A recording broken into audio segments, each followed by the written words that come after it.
first two Ghana independence was in a house party. It was a house party where Yes. Ghanaians came to celebrate. Ghanaians came, people standing outside in the balcony, in the hallway. It was beautiful. So that's how we started celebrating Ghana independence. And That's where I get all my energy from. From the stage to the studio and to my desk. I am the energy god. And you can be one too. You're listening to Adeshokbe Live, the Afrobeats podcast.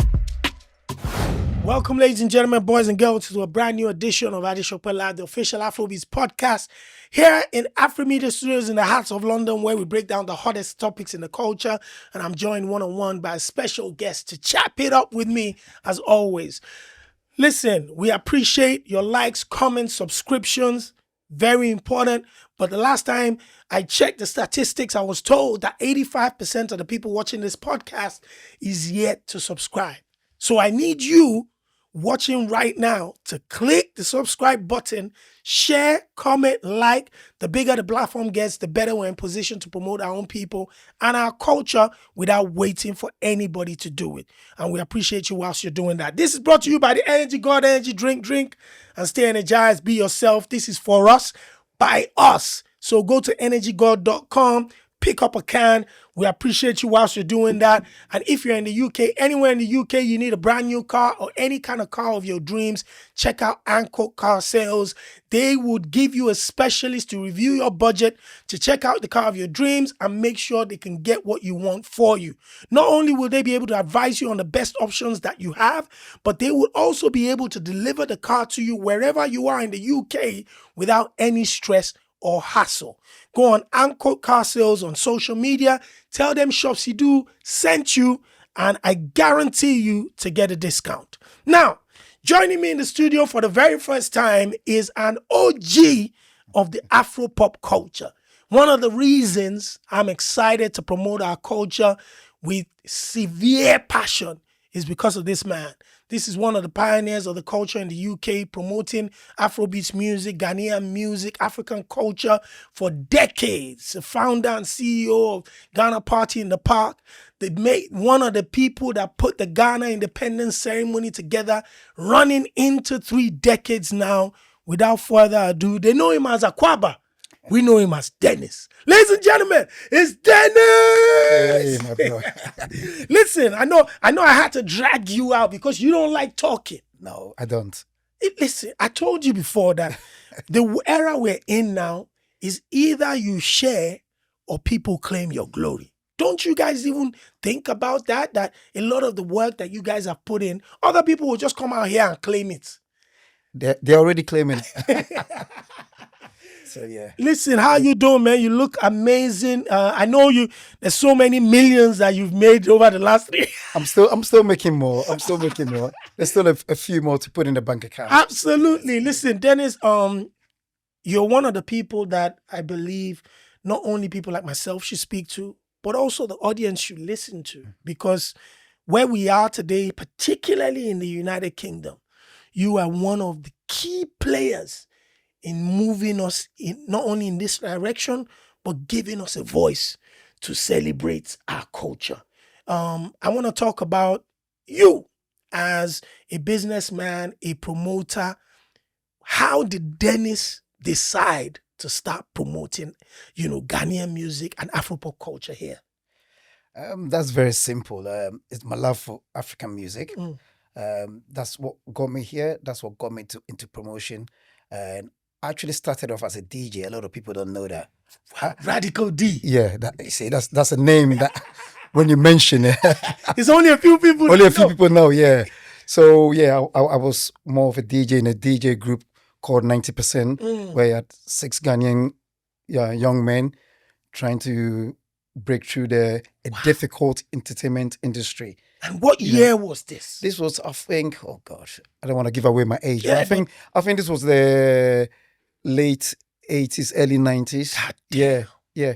So we're trying to break through.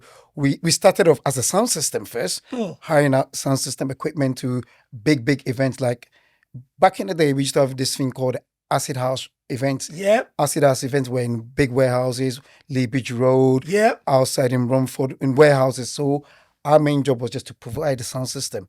But then it got to a stage where we said, look, whilst providing sound system, we could also DJ as well. So that's where my background from DJ started from. And did you start DJing African music at the beginning? No, not at all. African music was not accepted at the beginning. Oh. It was not. It was a taboo. It was big thing. No, we were just doing normal music. We're doing house music. We're doing acid music. We were doing revival music. We were doing, at the time, we were calling it bashment reggae. Yeah, reggae. That's what we're doing. Rare groove. Things that wasn't around. Well, it's not around now. Yeah. But that's what we had to fit into that culture at the time, and we just played along with it. But then that had to change. We had to change that narrative. When did the moment, or what was that moment where one of these group of DJs decided that let me just slip in a little Ghanaian music? What was that moment? What made you guys want to do that? I think it became clear that, to see 6 young Ghanaian guys trying to break the doors, playing at various university events, various nightclubs, and the community, I'll be honest with you, the Ghanaian and African community love that, because it's one of our Identity. own identity. They could, Facts. if you go to the various African Caribbean Society or the universities, when we go there, Africans are they were there. They were happy to see us, and we just thought, look, we have to break boundaries here. We're gonna make things happen because we were not accepted. I'll be honest with you, we as a DJ, including, I'll mention one great art DJs as well, Black Knight's crew. Oh, Yes, I always have to mention Black Knight. absolutely. We go to nightclubs and we just the young African boo-boos, we're just standing by the side. We're not even allowed to go near the turntables. Wow. We could go there from about 6 o'clock in the evening, just ready, watching them setting up. And the night would draw Once it's past time to 4, play, 4, 5, 6 o'clock before we even get a chance in the morning. When people are going When home. people are going home, and we were experiencing this, and we're like, wow, what can we do? Yeah, this was happening. Wow. Then we decided to say, look, let's host our own event. Even that was a challenge. Very, very big challenge. To go to places like Brixton Academy, to book Brixton Academy, all the big venues, we were not allowed there. Absolutely. We were totally not allowed there. The challenge when we had to book Brixton Academy, I think it was 1994, just to host Ghana Independence Celebration. Wow. To book the venue was a problem. To get tickets from the venue to put into various Ghanaian shops was a problem. All of this, even to get, I would say, a 30 seconds jingle. Yeah, you talked about that jingle story. You need to share it, man. Talk to me about that. Yeah. I think the concert was, if I was right, it was Kojo Entry concert. And those days to record was not easy. To record a 30-second jingle, it could take you about almost 2 weeks because you need to book the studio, you need to get a person to do the voiceover, you need to get an engineer, you need to put it on the reel, then go back to the radio station and get it played. We did all of this only to get to the radio station. We were told the background music, which was African music at the time of the artist himself, Kojo Entry, yeah, is not accepted. One, there's no PRS to cover it. So you can imagine we had to go back and do the same thing again. Another 2 weeks. Another 2 weeks, maybe more. I'm being honest with you. Like, it's not like now. No, where studios are all over the place. There's no mobile phones. You got to remember that. So you got to rely on the red telephone box. Make the call, make sure somebody picks up. That was the challenge we're facing. So to go back and record all over again, and for them to say, right, we are going to play it just a cappella, just the voiceover, no music behind it. Cannot be instrumentals. It cannot be the artist's voice behind it. Wow. African music was not accepted. Wow. That's how bad it was. Not even on a jingle, on an advert. Not on a jingle. I took that very personal. I said to myself, one day this will change. Honestly, because it's the whole idea of going back and forth, trying to get it done, was very, very difficult. So it was now a heartache. It was a nightmare. It was a nightmare. You got to think you've got about 6 weeks to do the event. So you got to worry about promotions. So you're already 3-4 weeks deep trying to get an advert. Yeah. And now the same radio station, their main playlist is African music. Come on. How does that feel, knowing that at that time, this same radio station would not even take a 30-second jingle with African music on it, but now the A playlist is full of Afrobeats records? 90% of their music is Afrobeat. Crazy. I'm happy about it. I'm happy for the contribution we made towards that. Facts. Because I knew it was difficult, even just to get an African show on the station. Which you were part of. Yes. I trying mean, to talk yes, to me. yeah. about I mean, because of that incident of us recording all over again, I just put it up to myself and the team. 90% we said, look, let's try our best. Let's see how best we could get onto any radio station. It wasn't even the mainstream radio station. It was the pirate one. the pirate ones. You know, we just wanted to get African music being played. Previously, let me tell you the truth, there was a radio station called WNK in North London by Wood Green, where the Wood Green Library was. Yes. Then every Sunday night, there was a gentleman, may his soul rest in peace, Sammy K. He had a 2-hour slot where he played African music, mainly Ghana music. But now and then you chip in with the Papa Mwemba, Awilo, Fela, you know, Premier Gawu, you know, Magic System, all of that, you know, from time to time. So he only had that window. But obviously WNK radio went off air. So we thought to ourselves, no, we need to get African music. So again, we recorded, went back to studio, recorded, took the tape or cassette, we call it, whatever it is, took it to the radio station, said, look, this is African music. Again, we met a challenge. No, 80% of the music on this tape has to be English. Wow. That was another challenge. You know, so I quite remember, I think it was Wuta. He had a track called Sweet Dreams.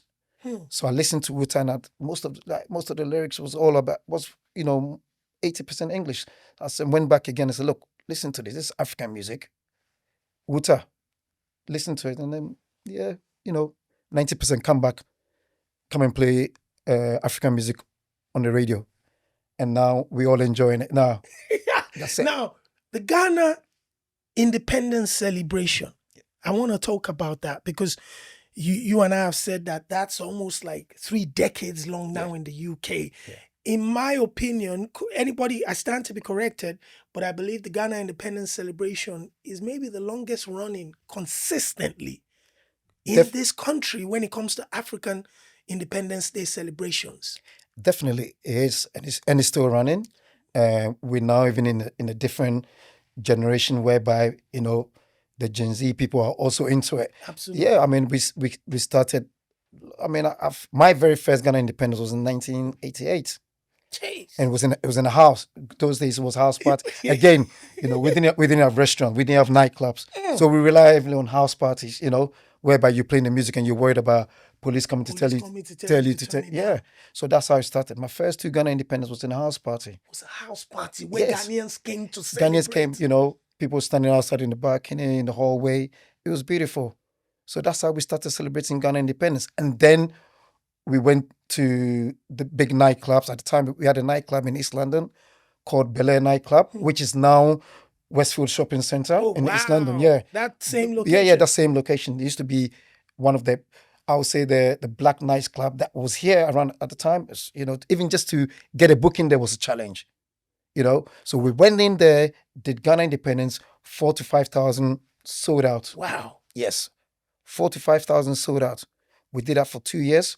Then we went to Brixton Academy, sold out Brixton Academy. Now, the mainstream people started to focus on us.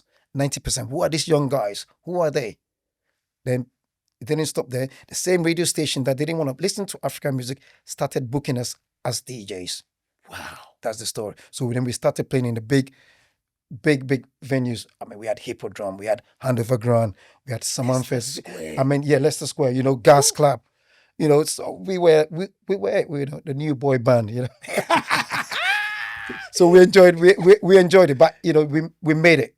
We feel like the contribution we've made towards to African music getting where it is started from all this Ghana independence. You know, absolutely. Ghana independence. Like, don't forget, other communities were taking notice of us. What are these guys? What are these African guys? These are the same guys they call us African Boo-Boo.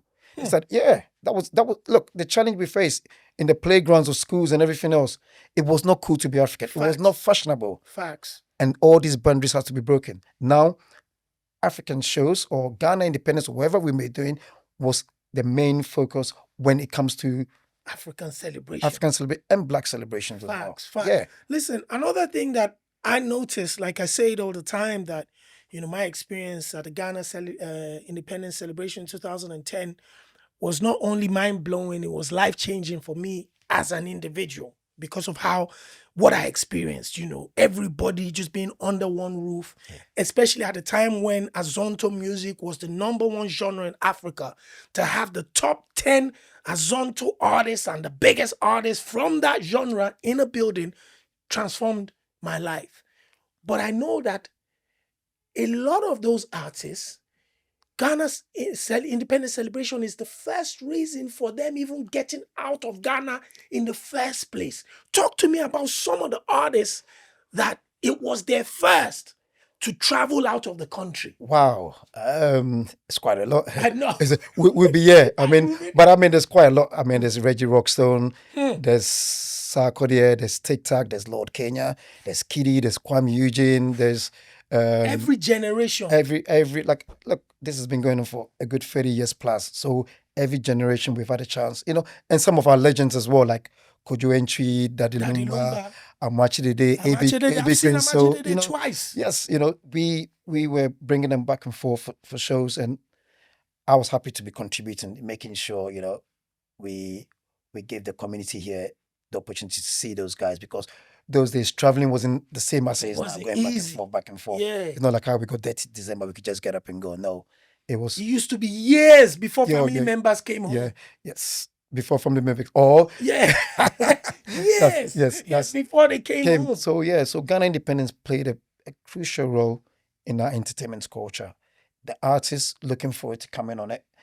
We inviting major artists at the time, legends, great artists, also changed the narrative for us, and it was well attended. I have to also big up the community. They turn up well. And I have to say something that I noticed with Ghanaian events, man. I don't know what it is. I've said that publicly, privately, where Ghanaian DJs are probably the only DJs in Africa that when they are playing music and playing Ghanaian music, they start from the old school.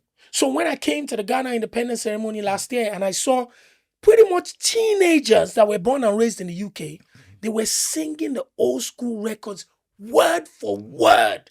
It's part of the culture. What is it about Ghanaian culture that really promotes that old school music that DJs don't drop it at all? New school music is very good. It's very cool. But old school music too is absolutely, it's smashing. A lot of them also took it from their parents. I think that's where the parents played a part, listening to the music. And like, if you go to a lot of weddings, you hear a lot of old school music. Right. And I love the old school music. I think we all do. Yeah, it's beautiful. That's something that we're missing. Even like now, you go to events and you don't hear the good sound of when Burna Boy started. You're not hearing that. You're not hearing D'banj. You're not hearing Ice Prince. The list goes on. You're not hearing. You mentioned Reggie Rockstone. Yes. Let me give you a little story. In early 2000, I think it was 2006 or 2005, you probably would have brought him here or something. Yeah. He was staying in a place in Dagina. Correct. And I went to go and see my friend. And I went to pick up my friend and I was driving. It was like, Reggie Rockstone is in there.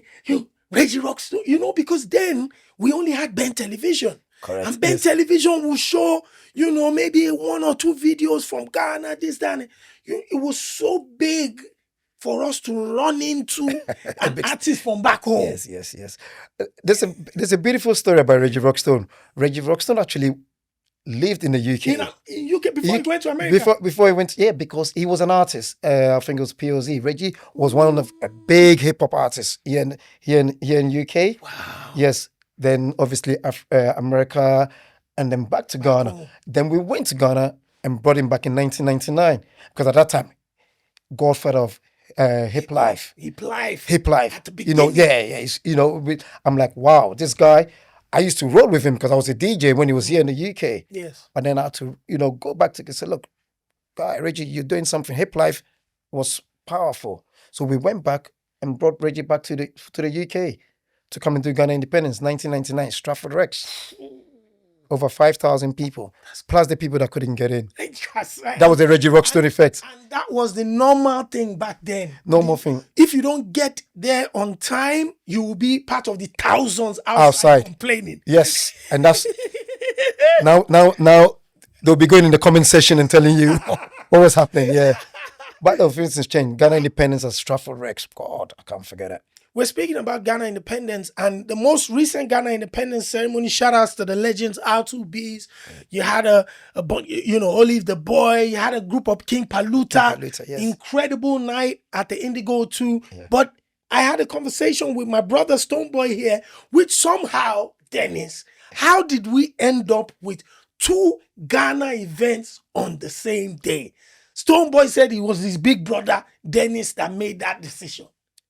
It's a good thing we had Ghana independence, which is good. It's also a good thing that we're in the conversation because facts. Let's look at it. Let's look at it in a positive way. Ghana's celebration of Ghana events here in the UK has been quite. So to get these 2 major events happening, shook the city. Yes, and how for people were talking. So to me, it was good news. Absolutely. I loved it. Absolutely. Being on the same day, we couldn't help it. One thing we tried to do is try to see if one could move the date, which we tried. We also tried to see if the 2 could merge together. However, it was 2 separate shows. Stone is, has his album tour. We also have been doing from America. Yeah, America has already started it from America. We also had Ghana Independence Celebration, which is something locked in already. Which is locked in already, which is something we were doing. We were always going to do. If God gave us life, we're still going to be doing it next year. Yeah. So we would have wished for the 2 to come together, but it didn't come together. But I love the noise around it, and I love the fantastic show that Stone and his team put together. Stone is big shout to Live Nation. They've been listening. One thing people need to know: we that have been working with Live Nation for a long time, especially on the Ghana side. This is what we want to see from Live Nation towards Ghana artists, towards promoting Ghanaian. Putting shows putting in these decent shows, and I think they did it. So let's also mention what Live Nation did towards it, and Absolutely. what Stone brought on board. To me, it was a win-win situation. It was. All the rest of the noise around it didn't really make much sense to me. Yeah. Plus, it's not the first time we've had 2. There was a time we had Stratford Rex. 3, 4. We had 4. We had Coronet. We had Wembley. Even just recently after COVID, Absolutely. Every single Ghanaian promoter. About 3 or 4. There was about 6. Every single Ghanaian promoter out there was doing events. True. DJs too were doing events. So I don't know what the problems are. We should be happy. We are now in the conversation. We're back on track. Let's see more of this. Absolutely. So I loved it. Back on track. Like you said, now we've had 2 major ones. Yes. We saw a flashpoint that Shatta might be coming into town. There's no specific dates for that. The King. Is there anything you can tell us about one of the most iconic entertainers from Africa? Do you have a specific date to Shatta Wale's London show? No, we're still in discussion with Shatta.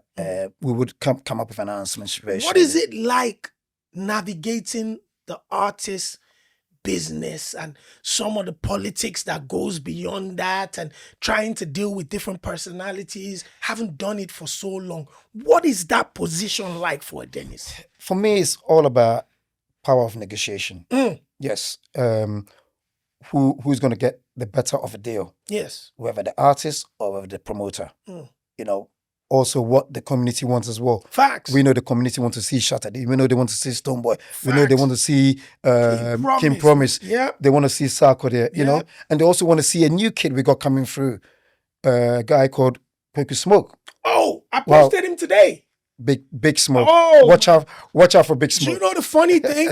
I posted him today, and my caption was there is a storm coming. Yeah. I said there is a storm coming from Ghana. Look at that. Wow. Yeah. I just saw it. Was my brother DJ Fifi always put me on for years, close to like 9 years. Fifi will listen to like the ground. So Fifi will say, "Bro, check this out, check that out," and he just telling me, "Check." Big Smoke. Is Kwaku Smoke's about to. He's the next one. He's the next one. We've had a Black Sheriff. Facts. Yes. Oh, I think Smoke is ready. This is his time. What is it about artists like you mentioned Black Sheriff, now Kwaku Smoke, artists that seem to traditionally connect with the audience in such a way that we don't usually see that often? When Black Sheriff came with the sermons, yes, Ricky was calling me from America. Everybody was saying, "Have I listened to the sermon? Have I listened?" And when you look at it, there was a wave coming. Now we see Kwaku Smoke. Yeah. There's a wave coming. What is it that they're saying in the music that we don't understand as outsiders that connect so well? I think they connect to their fans very well. They listen to what their fans want to say. If you go back to when Sarko even started, Yes, sir. you know, Sark is rapping in tree, saying to people what they want to be hearing. And that's the same thing that Black Sherif has done. Let's go as far as even to Stone. Facts. That's what Stone 2 has been doing. From Ashama. Ashama, yes, they connect. If you listen to their music, hood. yes, they connect their hood into their music. So you got to give them credit. Beast Tema. There you go. Okay. You see what I mean? Okay. Then you have the Kumericans who are also talking. Yeah, you see? Americans, bad and all them boys. Right. So you got to give all of these guys credit. So you see where the storm is coming from. They know, they connect with their people. So when they're bringing it, they're ready. The people come with them. They come with them. The people are behind it. And trust me, Ghana people, they're loyal. Absolutely. They're loyal. Now, the Ghanaian music industry is always a point of discussion where people are saying, how come, Ghana isn't in the same position like their brothers from Nigeria? I know you have a lot to say about that. What do you think can be done with regards to the music and the industry to put it in the position where it's supposed to be? Because when it comes to the talent, I know we got a don't talent. have a very problem there. No problem. No, we're gonna have. I mean, we can even talk about more talent. We could talk about RSJ. Oh, you know what I mean? I mean, there's quite a lot of talent. There's too much. Yes, Kojo Black.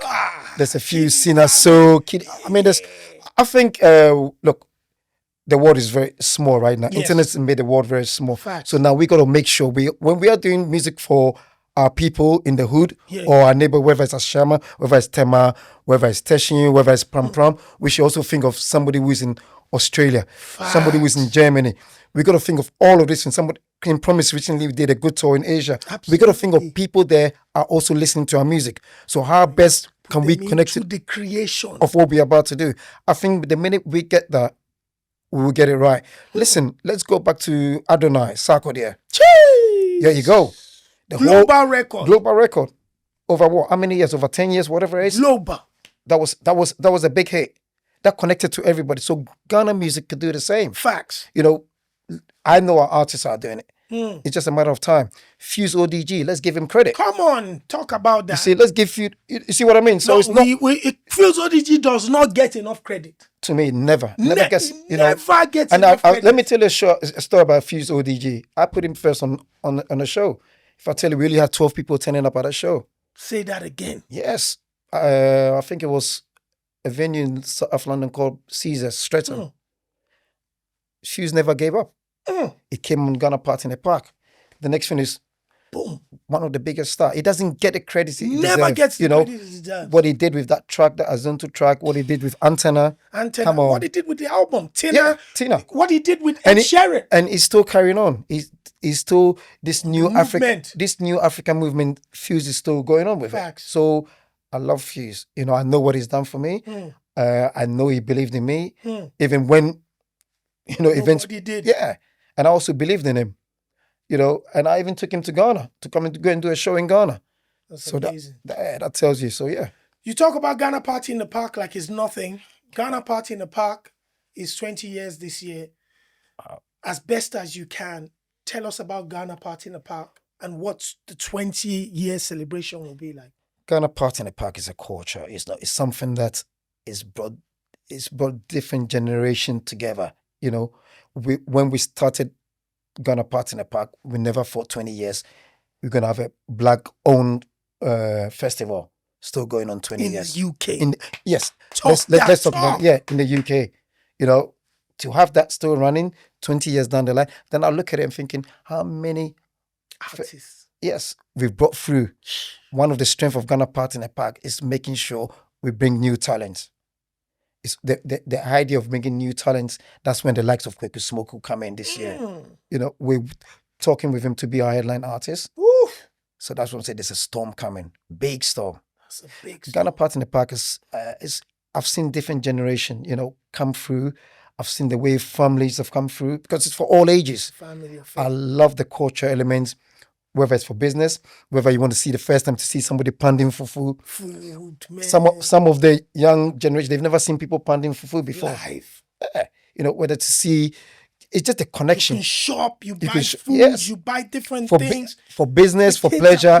One day you know, you feel like you're in Mokola because you've seen people. But Ghana Party in the Park started with the theme called Meet Me There. Meet Me There was a big event in Ghana where it happens once in a little, so it's just about people coming together. And we've been doing it, and I love it because we now have the attention of people coming from Europe and America, even Ghana, people coming from Ghana for Ghana Party in the Park. Absolutely. I mean, if you go into our DMs now, the amount of artists that want to come, even vendors that want to come to Ghana Party in the Park. Facts. Yeah, so do we have a date? We got a date. We got a date for the 20 years celebration. It's on the 12th of July. Yep. This year, 2025. Barnet Park, Barnet Playing Fields. We've actually been there before, so this is the second time of going back there again. And where can people get information? Very simple. Go follow our socials at Akwaba UK or Ghana Party in the Park. All the information is out there.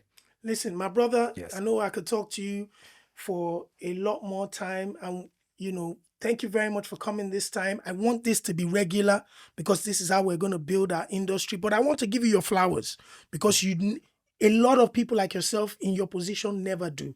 You're one of the reasons why we're here. You're one of the reasons why we're celebrated. You're one of the reasons why we love our culture and we appreciate you. We celebrate you. Ladies and gentlemen, it's my brother, Dennis, Mr. Kwaba! Thank you, my brother. Thank you too, man. I appreciate it. Thank you so much. Podcast.